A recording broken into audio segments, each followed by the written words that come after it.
We're clear for takeoff with the Marks Club in the Inland Empire, flying remote-controlled aircraft. I started flying a long time ago in 1969. Obviously, I was a young kid, so this is really truly a sport for all ages.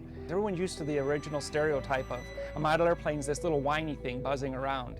And actually, quite often now, most of them are electric powered or four-stroke powered, which is much quieter, or the mufflers on the ones that are gas, they're quieter.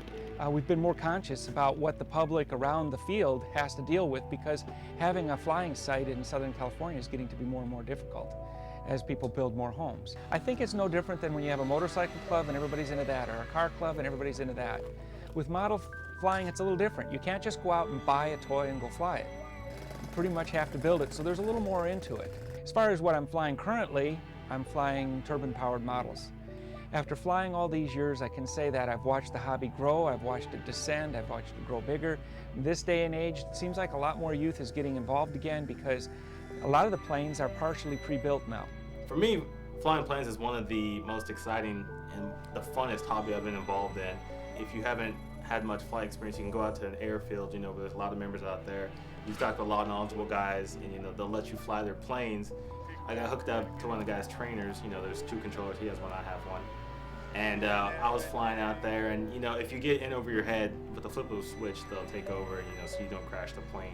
One thing I would suggest is anybody who's thinking about getting in the sport, find a local club in your area. You'll have a lot better chance to have success in the hobby. Officially lost one plane about 2 months ago. Went in the ground, destroyed it. Actually, I had one crash today. Very minimal damage. I'll be able to fly it again, just have to clean it up a little bit. Simulators are a great way to practice and learn, especially with the helicopters.